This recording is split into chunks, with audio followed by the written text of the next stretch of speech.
The bitter mountain wind rattled the thin walls of Noel Boone's lined shack as he stirred before dawn. His eyes opened to darkness, save for the faint glow of dying embers in the fireplace. The cold had settled deep in his bones during the night, and his arm throbbed something fierce. Noel sat up on his thin mattress, running calloused fingers over the swollen lump that had been growing these past days. The touch made him wince. Heat radiated from the spot and the skin felt tight as a drum. "Lord have mercy," he whispered, his breath visible in the frigid air. He thought it was an infection, a death sentence out here in the frozen Rockies. The larder wouldn't wait for his arm to heal. He'd been putting off a hunting trip, hoping the swelling would go down, but his food stores had dwindled to almost nothing. With winter's icy grip still holding firm in the high country, he couldn't risk running out. Noel pulled on his heavy wool shirt and buckskin jacket. Each movement sent fresh waves of pain shooting through his arm. The floorboards creaked under his boots as he made his way to the woodpile. He needed to get a proper fire going before heading out to check his trap lines. Taking up his axe, he positioned a log on the chopping block. The first swing sent needles of agony from his forearm to his shoulder. Noel gritted his teeth, determined to push through. By the time he had a decent pile of kindling split, sweat beaded on his forehead despite the cold. Inside, he carefully built up the fire, adding smaller pieces until the flames caught. The warmth began to chase away the chill, but did nothing to ease the burning in his arm. If anything, it felt worse. He fixed a meager breakfast of the last handful of beans, warming them in a tin cup by the fire. It wasn't nearly enough, but it would have to do. 3 potatoes, half a sack of beans, and some dried meat that had seen better days. That was all that stood between him and starvation. Strapping on his snowshoes, Noel headed out as the first gray light crept over the mountains. The fresh powder was deep, and breaking trail took all his concentration. The exertion made his breath steam in the crisp morning air. He checked his trap lines methodically, the pain in his arm a constant pulsing companion. By midday, the swelling had stretched the sleeve of his jacket tight. The traps were a disappointment. Just 1 scrawny rabbit and a pine marten. It wasn't enough. Not by half. Noel knew he needed to push on, try to track larger game, but his strength was failing. The throbbing in his arm had become nearly unbearable. The afternoon light was already fading when he turned back toward the cabin. Each step was a battle of will, his boots feeling heavier with every trudge. The wound sent waves of fire through his flesh, and a deep exhaustion settled into his bones. He barely made it through his cabin door before his legs gave out. He collapsed near the hearth, his kills falling forgotten from nerveless fingers. Working with trembling hands, he managed to get a fire going, though the simple task nearly drained what little energy he had left. The pain crescendoed, centered on the angry lump in his arm. Noel fumbled with his jacket buttons, then rolled up his sleeve. The swollen flesh had an angry red color that made his stomach turn. As he watched, the skin seemed to stretch and pulse. "Sweet Jesus," he muttered, transfixed by the grotesque sight.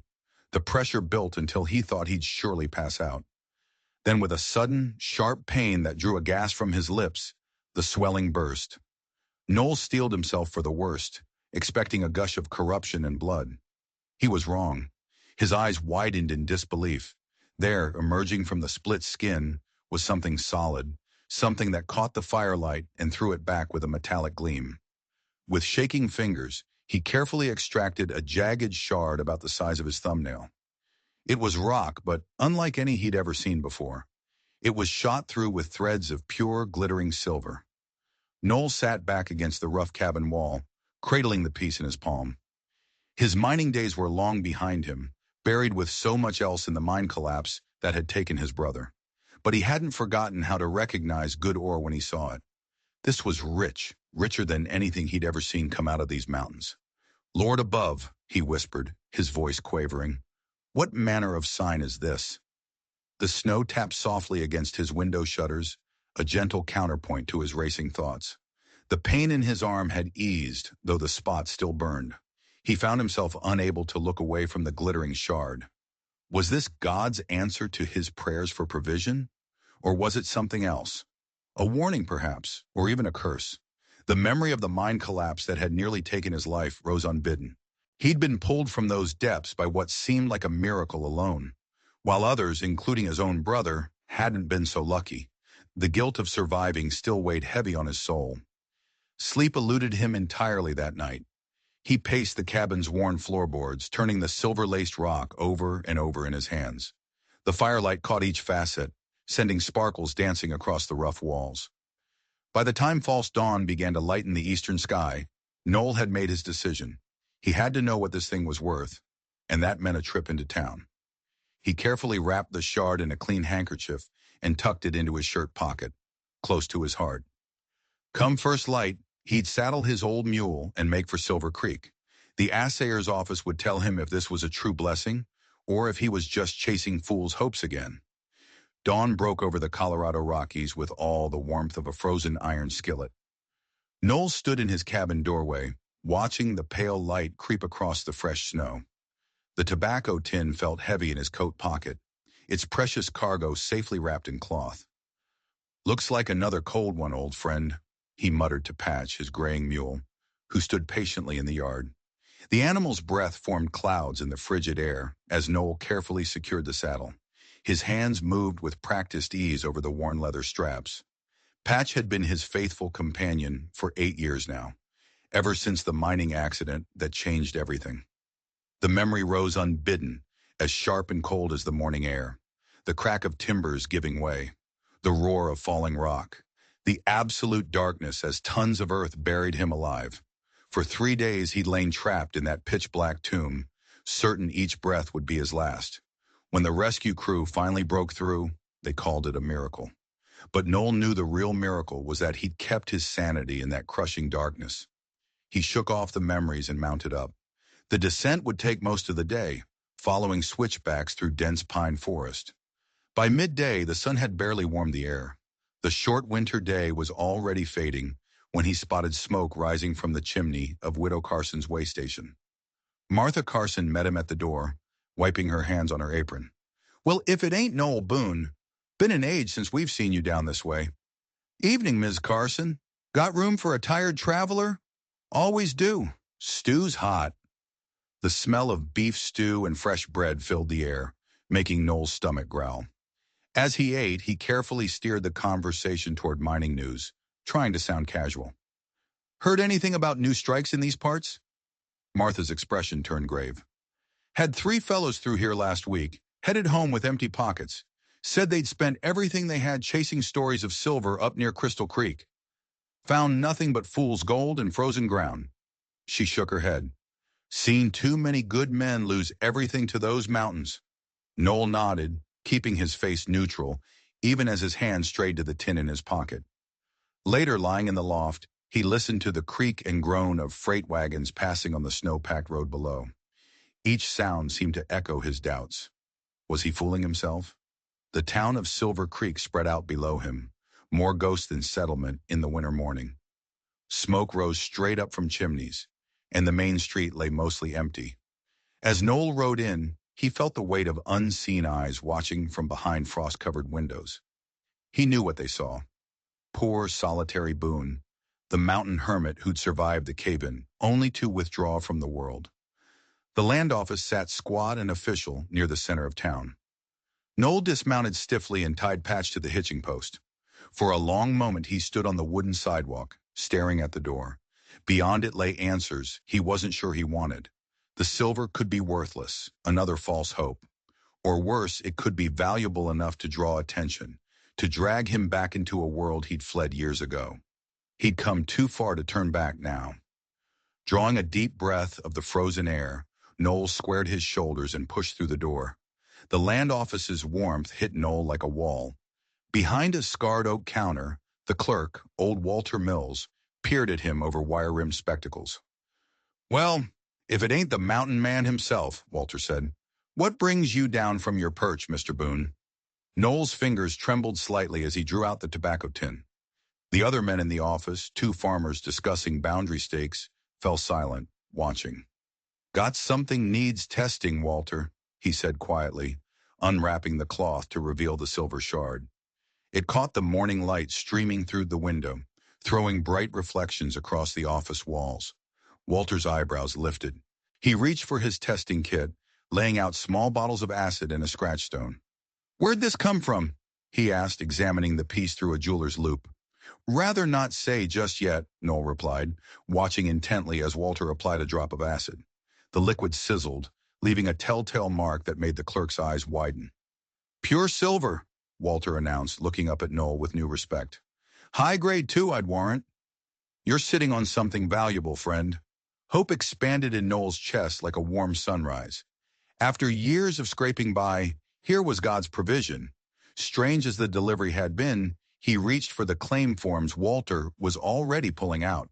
And that's when the office door banged open, letting in a blast of cold air and a familiar figure that stopped Noel's heart mid-beat. Kim Boone stood in the doorway, her thin wool coat dusted with snow, her dark hair streaked with early gray. His brother's widow, the woman he hadn't faced in 5 long years.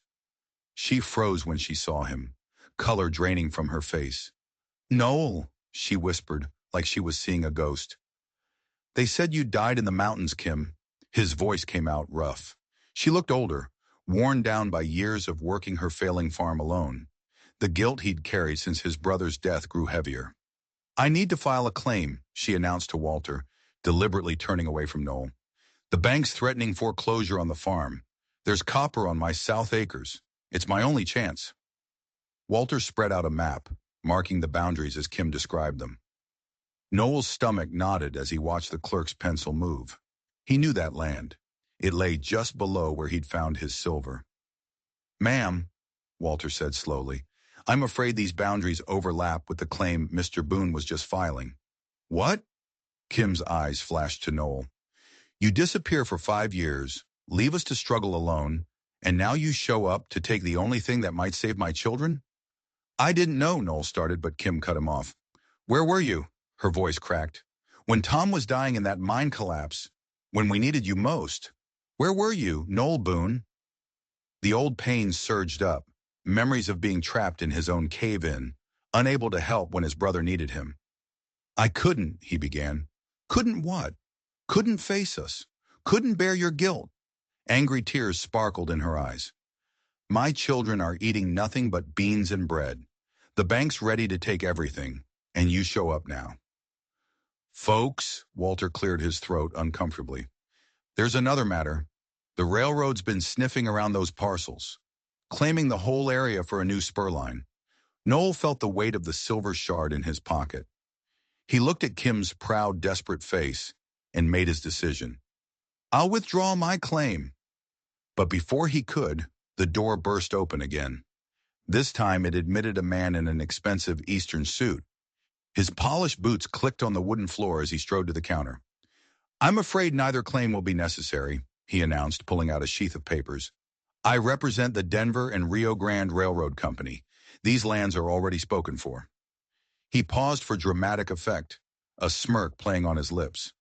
"They're spoken for under an 1858 treaty with the Ute Nation." "What treaty?" Kim demanded. The railroad lawyer's smile never reached his eyes. "One that predates any homestead claims in this territory. The railroad has purchased all tribal rights and interests." He laid the documents on the counter. "I suggest you both save yourselves the filing fees. Good day." The door closed behind him with terrible finality. In the silence that followed, Noel and Kim stared at each other. 5 years of distance and hurt stretched between them, but now they faced a common enemy. Walter shuffled through the treaty papers, frowning. "He's right about one thing. This complicates everything.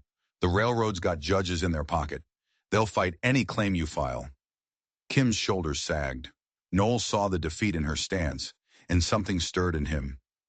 "What if we fought it?" he asked quietly. "Together?" Kim's eyes met his, wary, but considering. "The children need that land," she said finally. "I can't give up without trying." Noel nodded, understanding the steel in her voice. He turned to Walter. "File both claims," he said. "We'll sort out the boundaries later." "You're asking for trouble," Walter warned, but he reached for his pen. "Already got trouble," Noel replied, watching Kim's face. A silent communication passed between them. Not forgiveness, not yet, but perhaps the beginning of an understanding. The morning light slanted through the office windows, catching the silver shard still lying on the counter. Its gleam seemed dimmer now, weighted with complications Noel hadn't imagined when he'd first discovered it in his arm. But as he watched Kim sign her name with determined strokes, he felt the first stirring of purpose he'd known in years. The boarding house creaked and settled in the gathering dark as Noel sat alone at a long wooden table. His spoon scraped against the bottom of a bowl filled with thin beef stew. He couldn't stop thinking about Kim's face in the land office, the way anger had sparked life into her features when she'd confronted him. 5 years. The time had blurred together in his mountain solitude, seasons bleeding one into the next as he'd hidden from his guilt. But Kim's appearance had torn open old wounds he'd thought long scarred over. He pulled out the silver shard, turning it over in his calloused hands. The lamplight caught its edges, making them gleam. What purpose could there be in this strange gift emerging from his own flesh? And why now, when Kim and her children needed help most? Morning light found him already dressed. He just settled at an empty table in the dining room when the front door opened, letting in a blast of cold air. And Kim. She stood in the doorway, snowflakes melting in her hair, looking as surprised to see him as he was to see her. She glanced around the room at the other occupied tables and sighed. "Nowhere else to sit," she said stiffly, moving to take the chair opposite him. They ate in uncomfortable silence. Noel couldn't help noticing how Kim ate carefully, like someone used to making every bite stretch. "Did you hear about the Hendersons?" A loud voice carried from the next table. "Railroads claiming their grazing land too. Sent men out yesterday to survey for the track." Kim's fork paused halfway to her mouth. "Heard they're pushing clear through to the Miller place," another voice joined in. "Don't matter if folks been there 20 years. Railroad says that treaty gives them right-of-way clean across the valley. My children keep asking if we'll lose the farm." Kim's voice was so quiet Noel almost missed it. "I tell them not to worry, but—" She swallowed hard. "We barely made it through last winter. If we lose the land now—" The unfinished sentence hung between them. "That lawyer," Noel said slowly. "He seemed mighty sure about that treaty. Too sure. Like he knew no one would challenge it." Kim's jaw tightened. "Might be someone who knows the truth of it," Noel said, thinking. "Someone who'd remember a treaty that old." "The Utes," Kim said, "but they're not likely to help us after everything that's happened." "Might be our only chance," Noel countered. "Reckon we could ask Reverend Sims first. He's been here longest. Might know something." Kim studied him for a long moment, then nodded. "He holds morning services. We could catch him before he rides his circuit." They found Reverend Sims in his small church, light streaming through colored glass windows. They explained about the overlapping claims, the railroad lawyer, the supposed treaty. As they spoke, the preacher's expression grew troubled. He moved to his desk and began rifling through papers. "I remember something about this," he said, pulling out a yellowed newspaper. "Here, 1858. There was a treaty signed, right enough, but the terms—" He squinted at the faded print. "They're not what that railroad man claims. The Utes never sold their rights completely." "So the railroad's lying?" Kim leaned forward eagerly. "Not lying exactly," Reverend Sims said, polishing his spectacles. "More like twisting the truth. But the Ute elders would know the real terms. They keep their histories carefully." "The agency's a day's ride," Noel said, "through rough country. What choice do we have?" Kim's hands twisted in her shawl. "The railroad will take everything if we don't fight." The preacher nodded slowly. "Then I'll pray for your success. And," he hesitated, "I'll pray this journey helps heal other wounds as well." The afternoon found them riding side by side along a narrow trail, the mountains looming ahead, their peaks lost in gray clouds. Neither spoke much. As dusk approached, they topped a rise and saw the agency buildings below. Square wooden structures flying the American flag. Smoke rose from chimneys into the darkening sky. Soldiers stood guard at the gates, their blue uniforms stark against the snow. "Do you think they'll help us?" Kim asked. "Don't know." Noel shifted in his saddle. "But we've come too far to turn back now." The soldiers watched their approach with weary eyes, hands resting casually on their weapons. Noel felt the tension in the air. Decades of broken promises and shed blood stretched between their two worlds. Whatever came next would depend on finding common ground with people who had every reason to turn them away. The agency guards studied their papers with narrowed eyes. Business. Need to speak with someone about the Treaty of 1858, Noel said, keeping his voice steady. The guard grunted, jerking his head toward a weathered building. Agent's office is there, but he won't be back till I can help them. The new voice came from behind them. A young Ute man stepped forward, dressed in buckskins with an Army Scout's badge pinned to his vest. His black hair was tied back neatly, and he carried himself with quiet dignity. Recognition flickered in his dark eyes as he looked at Noel. The mountain man. I remember you from 3 winters ago. You traded medicines when fever struck our camp. Noel nodded slowly. Henry, ain't it? Yes. Henry's gaze shifted to Kim, inclining his head respectfully. I am a scout here. You have questions about the treaty. The railroad claims it gives them rights to our land. Kim stepped forward. They're trying to force us out. Something hardened in Henry's expression. Come, this is not talk for the gate. He led them past the agency buildings to where several cooking fires burned. Elderly Utes sat wrapped in blankets, watching silently as Henry gestured for Noel and Kim to sit on log benches. From a pot hanging over the flames, he ladled out portions of venison stew into tin cups. Eat first, he said, then we talk. The meat was tender, seasoned with wild herbs. When they finished, Henry settled across from them, the firelight casting shadows across his face. The treaty you ask about, I know it well. My grandfather was there when it was signed. The railroad twists its meaning. How so? Noel asked. Henry picked up a stick, drawing lines in the dirt. The treaty gave right of passage through certain valleys, narrow paths, but the railroad claims it means all land, everywhere. His mouth tightened. They pressure agents, judges, make promises, threats. Papers disappear. New ones appear with different words. We've seen it, Kim said softly. Good people losing everything they built. Your people have lost much, too, Noel added, watching Henry carefully. Henry nodded, his eyes on the fire. This is why I suggest a partnership. A partnership? Kim leaned forward. Alone, we fight and lose. You will lose your farms. We will lose more land. But together, Henry drew more lines connecting them. Together we can prove the railroad lies. I have copies of the true treaty, hidden where they cannot find them. And I have seen their men break laws, hurt people who resist.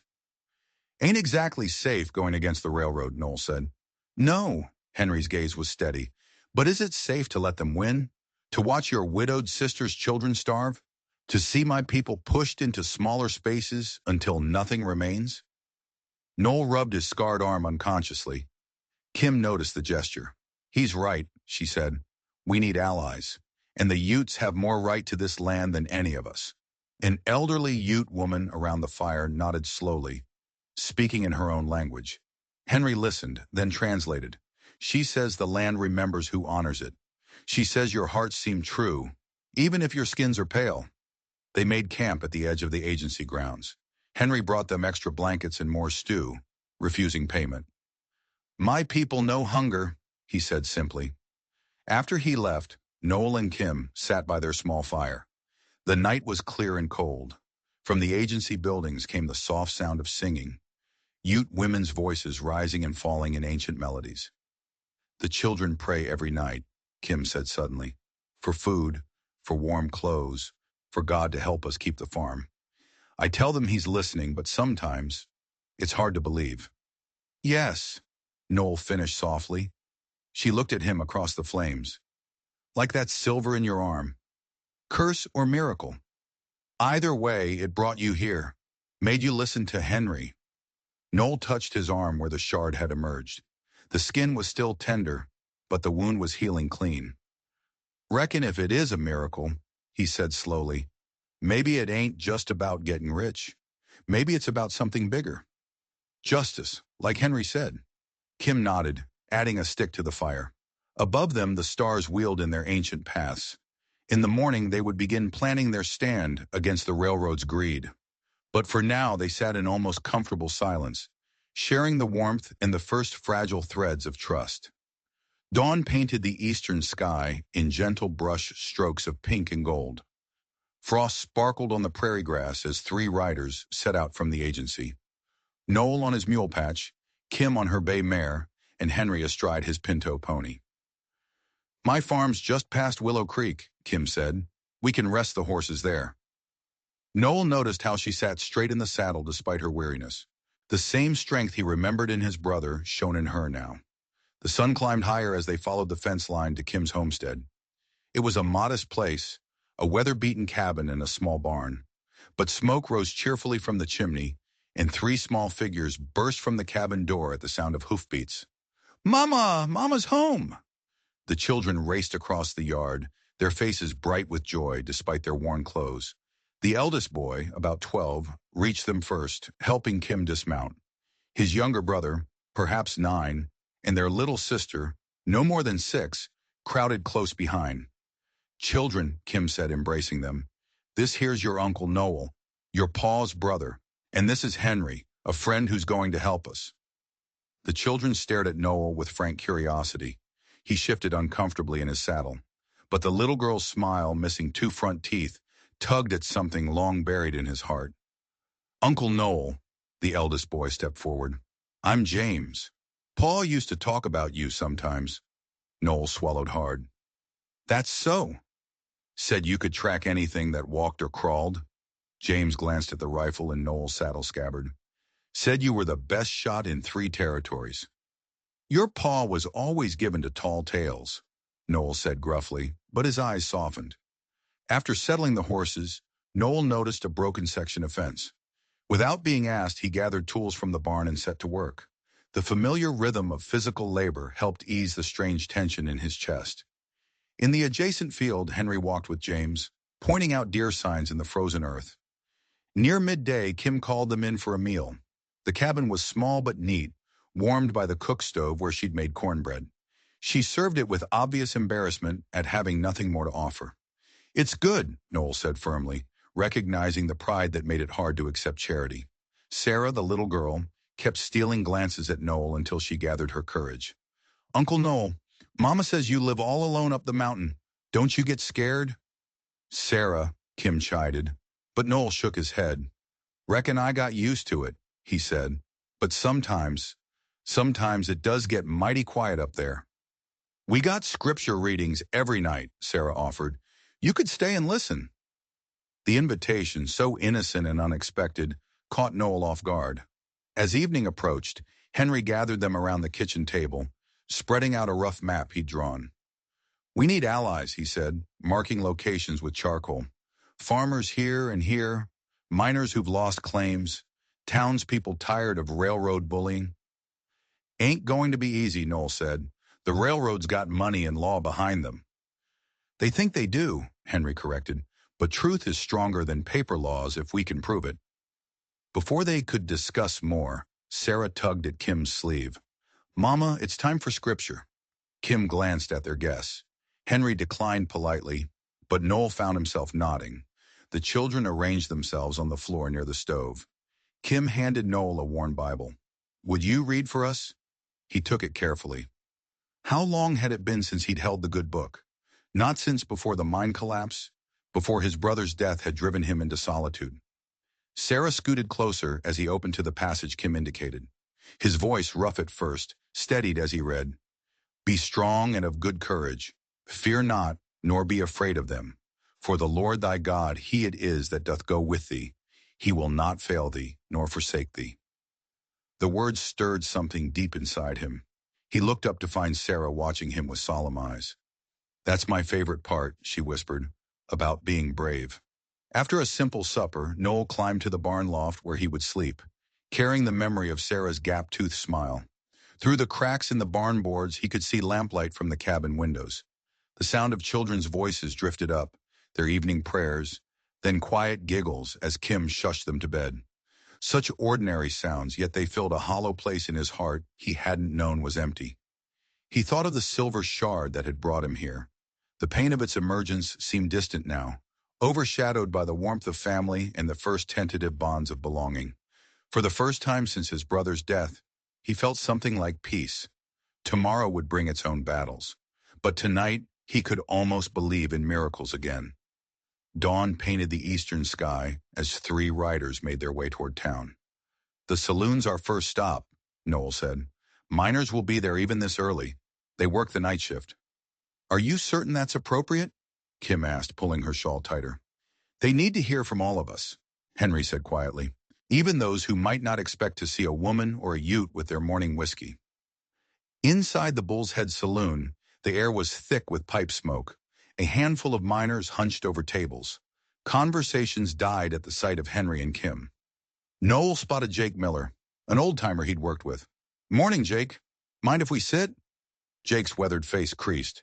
"Boone, ain't seen you in an age. Interesting company you're keeping." Over the next hour, they listened to the miners' grievances. Pay cuts, disputed claims, safety concerns ignored. "The treaty gives us grounds to challenge them," Henry explained, keeping his voice low. "If we stand together."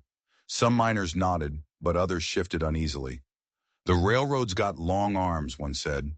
"A man speaks up, he might find himself without work. Or worse." "We're gathering tonight," Kim said, "at the church to plan proper action. Legal-like. Will you come?" Jake studied his empty glass. "Might be some of us will. Can't promise more than that." Their next stop was Thompson's General Store. Before they could speak, a farmer named Ben Whitaker stormed in, his face red with frustration. "Another rate hike. 3 cents more per bushel to ship grain. Might as well give the whole harvest to the railroad and be done with it." "That's why we're here, Mr. Whitaker," Kim said. "We're gathering folks who've had enough." While Henry explained about the treaty, Noel noticed other customers lingering, pretending to examine goods while listening intently. Mrs. Thompson herself moved closer, absently straightening the same shelf of canned goods several times. Their final stop was the small white church. They found Reverend Sims in his study, looking troubled. "I've been expecting someone to come," he said, "ever since the railroad started pressing harder." "We need your help, Reverend," Kim said. "Your voice carries weight." The preacher's shoulders slumped. "Does it? When I stayed silent before, accepting railroad donations while good people lost their homes?" He stood and paced to the window. "I have much to atone for." "The good book speaks of redemption," Noel said quietly, surprising himself. "Reckon that's what we're all seeking." Sims turned back, something like hope lighting his tired face. Yes, perhaps you're right." He straightened his collar. "The church basement is yours tonight. I'll send word to those I trust." As evening approached, people began arriving in ones and twos, some looking over their shoulders.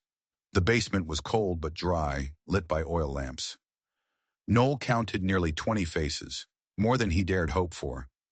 Reverend Sims opened with a prayer. Then Kim stood. "We all know why we're here," she began.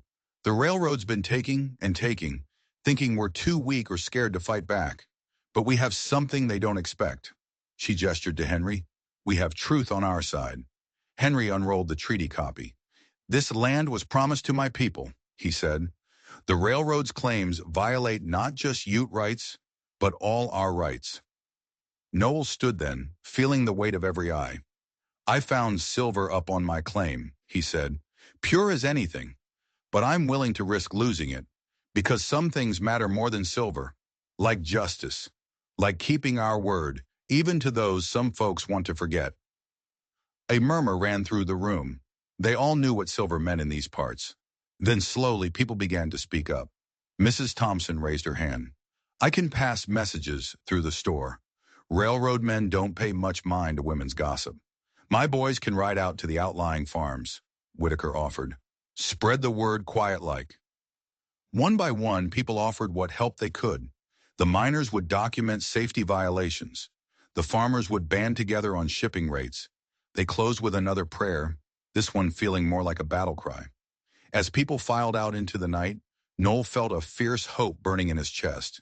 But the moment of triumph faded as they reached the hitching rail. Two men lounged there, railroad company badges glinting on their vests. They didn't speak, just watched with cold eyes. One tapped his fingers meaningfully on his gun belt. Their message was clear. They were watching. And as they mounted up, Noel heard one of the men spit in the dirt. The sound carried in the quiet night, like a promise of trouble to come. Dawn broke crisp and clear.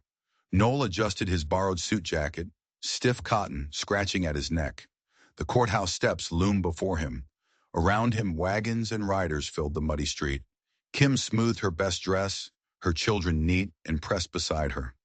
Henry rode up on his paint horse, wearing traditional Ute garments with his scout's coat.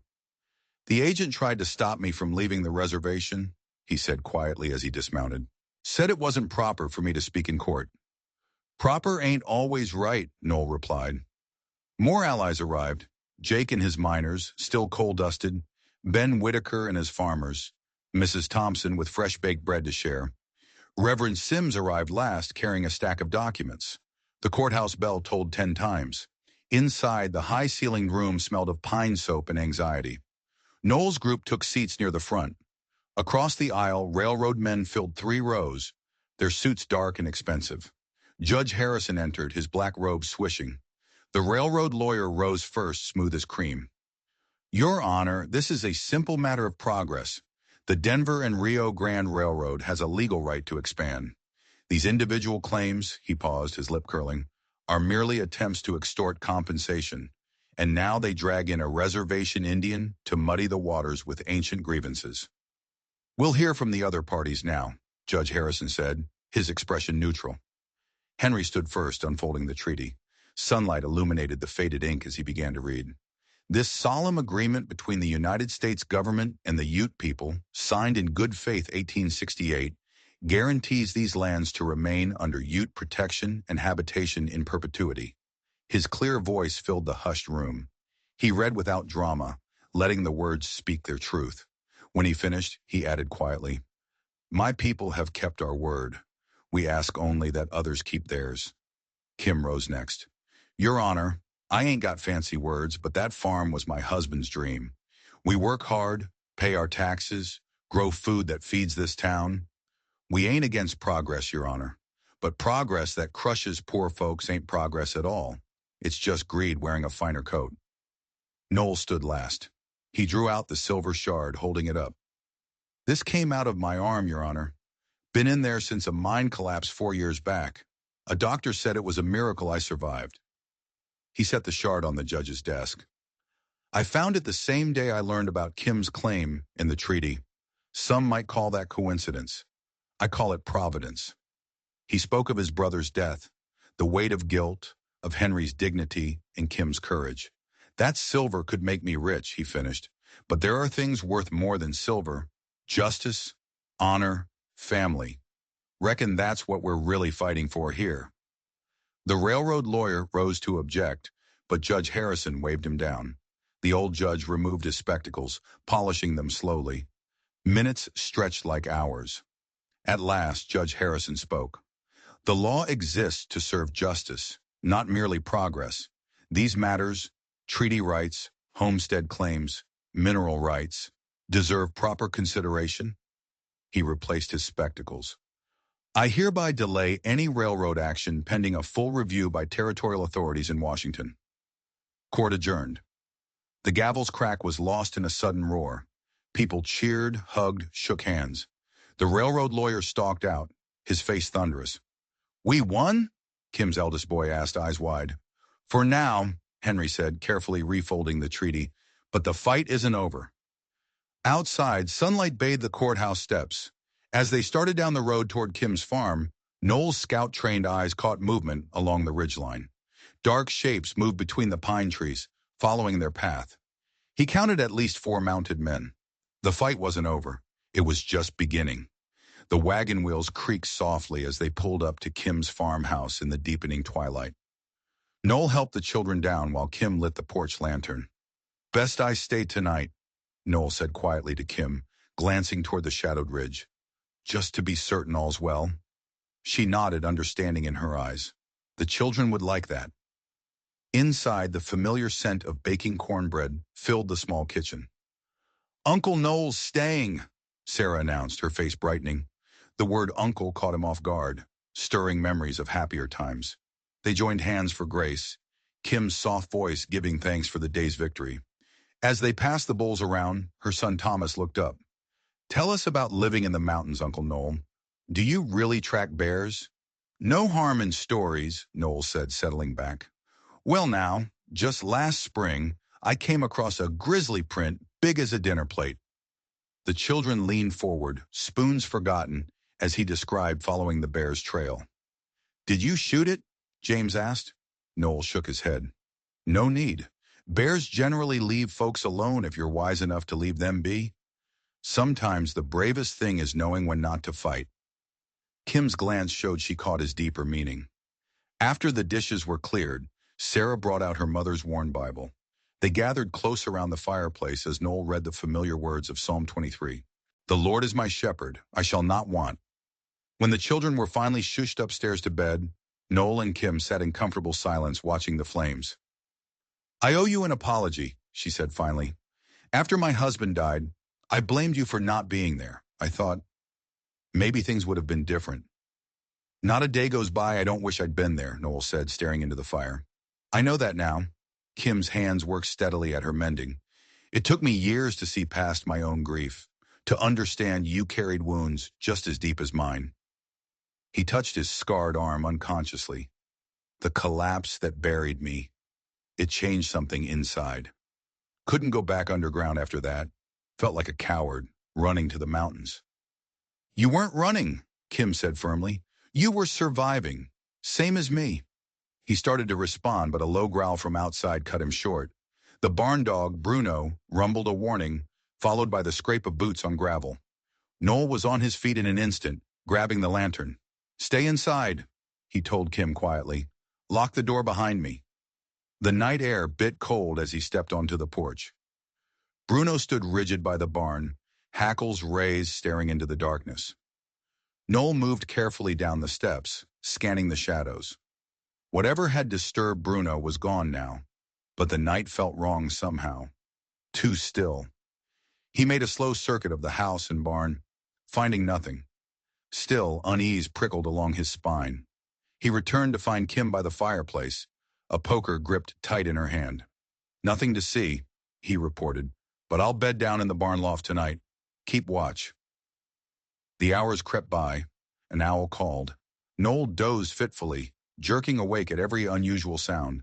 The deep quiet before dawn was shattered by sudden hoofbeats. Multiple riders moving fast, thundering past the farm and away toward town. Bruno's warning bark came too late. Noel rose quickly, cold dread settling in his stomach. He stood at the loft window, straining to see through the pre-dawn gloom, counting the minutes until first light would reveal what the night riders had done. A strange scent caught his attention. Not the usual morning smells of dew and hay, but something sharper. Acrid. Smoke. He scrambled to the loft window. Orange flames were already consuming the far edge of Kim's wheat field, racing through the dry winter stalks. Dark figures on horseback melted away into the pre-dawn shadows. Their work was done. The railroad's revenge had come with the sunrise. Fire! Noel's shout tore through the quiet morning. He practically flew down the loft ladder. Kim! Fire in the fields! The farmhouse door burst open. Kim emerged, her face draining of color as she saw the wall of flames advancing. Behind her, the children appeared. Thomas, run to the neighbors. James, Sarah, get the buckets. Kim's voice cracked, but held steady. The eldest boy took off running while his siblings raced for the well. Noel was already working the pump handle, muscles straining. The flames roared closer, fed by the morning breeze. He passed full buckets to Kim and the children, knowing even as they fought that it was hopeless. The fire was too big. The barn! Kim cried suddenly. The horses! Noel spun to see flames licking up the barn's rear wall where the raiders had set a second blaze. He sprinted for the building, throwing open the doors. Smoke billowed out. The horses screamed in terror, kicking at their stalls. He worked quickly to free them, dodging hooves as the panicked animals bolted for safety. The roof timbers groaned. He coughed in the thickening smoke, eyes streaming. That's when he heard it. A small whimper from the tack room. James! He called out, horror clenching his gut. The boy must have run in to save his father's old saddle. Following the sound, Noel found James crouched in a corner, clutching the worn leather saddle. Can't breathe, James gasped. Noel scooped him up, saddle and all, and staggered toward the door. A burning beam crashed behind them. The boy went limp in his arms. They burst out into the morning air as the barn roof collapsed in a shower of flaming debris. Kim's scream pierced the chaos as she saw her unconscious son. Noel laid James gently on the ground. The boy's chest barely moved. "Breathe, son," Noel commanded, turning James onto his side and patting his back firmly. "Breathe!" James convulsed, coughing violently. Each harsh breath seemed to tear from his lungs, but he was breathing. Kim gathered him into her arms, tears cutting clean tracks through the soot on her face. By midday, the last flames sputtered out, leaving behind a hellscape of ash and char. The barn was nothing but smoldering timbers. The wheat field, Kim's hope for winter, lay in ruins. Noel stood in the middle of the destruction. The silver shard seemed to burn against his chest like a brand of guilt. If he hadn't come down from his mountain with that cursed piece of ore, none of this would have happened. That night when the children were settled, huddled together away from the damaged walls, Noel took his blanket to the front porch. Kim followed him out. "This isn't your fault," she said quietly. "Isn't it?" He gestured at the devastation. "I should have known they'd retaliate. Should have posted better watch." "The railroad men did this," Kim said firmly. "Not you." But her words couldn't penetrate the wall of shame. Noel waited until she went inside, then climbed onto the porch roof. He lay there studying the stars through wisps of lingering smoke, remembering the hope they'd felt just yesterday. Now that hope lay as ruined as the barn's ashes. He had thought God sent the silver as a miracle. Instead, it had brought only destruction. As false dawn began to pale the eastern sky, he heard Kim moving about below, starting another day despite their losses. Her quiet strength only deepened his shame. He had brought ruin to all she'd built. Morning brought a steady stream of neighbors with covered dishes and sympathetic faces. Noel stood apart, watching. James's cough echoed from inside the house, a constant reminder. "Such a shame," he heard Mrs. Peterson whisper to her husband. "But what did they expect going up against the railroad? Foolishness." "Those poor children," another woman murmured. "First their father, now this. They should have just sold out." Each whispered comment drove the knife of shame deeper. He watched Thomas trying to salvage tools from the barn ruins, the boy's shoulders stiff with adult worry. He couldn't stay, couldn't keep watching the destruction his presence had caused. The mountains called, promising solitude, promising escape. He began saddling Patch. The familiar motions felt like a betrayal. Running away again? Noel turned to find Kim in the stable doorway, arms crossed. Anger blazed in her eyes, but beneath it was disappointment. "You'll be safer without me here," he said, not meeting her gaze. "Safer?" Kim's laugh held no humor. "The railroad won't stop just because you leave. They'll keep pushing, keep taking until there's nothing left. Running will doom us all." "Everything I touch turns to ash," Noel snapped. "My brother died because I wasn't there. Now your farm burns because I was. You'll be better off without my curse." "Curse?" Kim stepped forward, her voice rising. "That silver was a gift, a way to fight back, to save not just my farm, but others too. But you're too wrapped in self-pity to see it." Her words struck like physical blows. Noel swung up into the saddle. "Your brother would be ashamed," Kim said softly as he turned Patch toward the door. Noel kicked the mule into motion, fleeing before she could voice more truths he couldn't bear to hear. The sound of James coughing followed him down the lane. Each harsh bark another accusation. He rode hard into the foothills. The November wind bit through his coat, but he welcomed the cold. It matched the ice forming around his heart. He dismounted near a fallen log, letting Patch graze. The silver shard pressed against his chest. He pulled it out, studying it. "Why?" he asked aloud, his voice harsh in the forest silence. "Why send this if you meant it for destruction? Was it just to punish me?" Only the wind answered, sighing through the pines. The silence felt heavy, accusing. "I thought it was a miracle," he continued, his voice breaking. "Thought you were showing me a way to help them. Instead, I brought them nothing but pain." He drew back his arm, ready to hurl the silver into the creek. But James's face flashed in his memory. Sarah's shy smile, Thomas's quiet pride, Kim's fierce determination. His arm dropped. The small fire he built cast more shadows than light. The mountain silence that had once felt like peace now echoed with accusations. Each snap of the flames reminded him of the barn burning. Each gust of wind carried the phantom sounds of children crying. The stars emerged cold and distant. Noel wrapped himself in his blanket, but nothing could warm the chill in his soul. The night stretched endless, promising no rest, no peace. He was alone again, but this time, the solitude felt less like a sanctuary and more like a punishment. Kim stood at her farmhouse window, watching shadows stretch across the charred ruins. "Mama," Sarah's small voice broke the silence. "Will Mr. Knoll come back?" Kim's throat tightened. "He needs time to think, sweetheart." "But he promised to teach me more about tracking," Thomas said, disappointment in his eyes. A knock at the door startled them. It was Henry, a dressed deer across his shoulders. "Thought you might need this," he said simply. His dark eyes took in the children's drawn faces, the patched walls. He had also brought tools and rough-cut shingles. "The roof," Henry said, following her gaze. "There's damage from the fire. Needs mending before the next storm." Kim blinked back tears. "You don't have to." "We are allies now," Henry interrupted quietly. "More than that, we are neighbors. The Ute way is to help those in need." As dusk approached, Henry paused in his work, looking toward the mountains. Snow clouds were gathering. "Storm's coming," he said. "A bad one."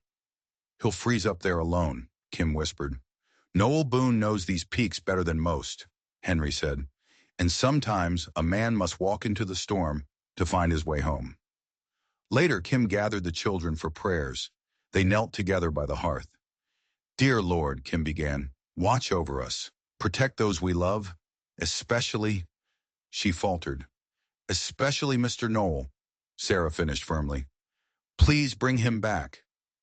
"And keep him warm," James whispered, coughing again. High in the mountains, Noel huddled against a log as the first snowflakes began to fall. The wind shifted, bringing the bitter cold of an early winter storm. Patch stamped uneasily. A sudden gust of wind brought a sound that made Noel's heart clench. Children's laughter, carried on the storm. He knew it was just his mind playing tricks, but it sounded so real. He remembered them gathered around the table, the trust in their eyes, the way they'd called him family. The wind rose higher, howling. Snow drove sideways, finding every gap in Noel's coat. He pulled out the silver shard. It looked dark in the stormy night. What had seemed a curse now felt different. Not a punishment, but a test. Not of his strength, but of his heart. "I've been a fool," he whispered, words snatched away by the wind. "Running from your blessing instead of seeing its purpose." Another memory came. Kim's voice in prayer, teaching her children to trust. She'd never lost faith, not through her husband's death, not through years of struggle, not even when flames took her harvest. The storm grew fiercer. Noel worked constantly to keep his small fire alive. Patch huddled close. The old mule's loyalty shamed him. By midnight, the world had vanished in swirling white. Each breath felt like swallowing ice. He thought of Kim's farmhouse, of James's weak chest, of Henry's warnings about the railroad men. Dawn seemed an eternity away. To keep his mind sharp, he recited psalms from memory. Words of trust in the darkest valley, of strength renewed, of help coming from the mountains. When the eastern sky finally began to lighten, the storm showed no sign of weakening. But something had changed in Noel's heart. The darkness had been scoured away by wind and snow and the memory of children's prayers. He struggled to his feet. "Can't stay here, old friend," he said to Patch. "Got people counting on us." The mule's ears pricked forward. Despite exhaustion, they both knew the way home. It lay down in the valley where a farmhouse waited with a broken roof and wounded hearts. Noel mounted carefully, the silver shard warm against his chest. He turned Patch's head toward the valley, toward Kim and her children, toward the fight he'd been wrong to abandon. "Lord," he prayed as they started down the treacherous slope, "guide us home and give me strength to make things right." The storm raged on, but Noel Boone and his faithful mule pushed forward, one step at a time, leaving the cold solitude of the mountains behind. The morning sun had barely crested the hills when Noel's mule stumbled into Kim's farmyard. Frost sparkled on his beard. The front door burst open as the children spilled out. "Mr. Knoll! Mr. Knoll!" Sarah called, running toward him. Knoll nearly fell from the saddle, his limbs wooden from cold. Thomas caught his arm, steadying him. Inside, the kitchen was warm and bright. The smell of coffee and bacon filled the air. Knoll's hands shook as he wrapped them around a tin cup. "Kim, he began, his voice rough. "I'm sorry for running. I was just being a coward." Kim sat across from him, her eyes soft. "Sometimes God allows wounds so light can pour through," she said quietly, "like that silver in your arm. What looks like a curse might be his way of giving us strength for the fight ahead." Henry arrived as they finished breakfast. "The town needs to see the truth," he said, spreading a worn map. "We'll gather everyone at the church, show them the treaty, the railroad's lies, your silver claim. Let them choose which side of justice they stand on." As they rode down Main Street, Knoll noticed changes. Shopkeepers nodded. Miners touched their hats. A group of farmers outside the general store gave them encouraging smiles. Henry posted meeting notices. The isolation that had haunted them was breaking. That night, the church pews creaked under the weight of so many bodies. Every seat was taken. Lamplight flickered across worried faces as Knoll, Kim, and Henry stood before them. Knoll's heart hammered as he stepped forward. He pulled out the silver shard, holding it up. "This piece of silver came out of my own flesh," he said, his voice steady. "At first I thought it was a gift to me alone, but now I see it different." He paused. "I'm surrendering my claim to this silver. No amount of wealth is worth more than your homes, your children's future, or the dignity of the Ute people whose land this truly is." Gasps rippled through the crowd. Kim stepped forward. "We're not just fighting for land," she said softly. "We're fighting for family, for faith, for the courage to stand together when it would be easier to stand alone." Henry moved to join them. "If these treaties fall here," he said, "they'll fall everywhere. Your children will learn that promises mean nothing. Is that the legacy you want to leave?" Silence. Then old Tom Weber, who'd farmed the valley 40 years, stood up slowly. "I'm with you," he said firmly. Like a wave, others began rising. Sarah Miller, whose husband died in the mines. The Cooper brothers who ran the livery. One by one they stood, voices growing stronger as they pledged support.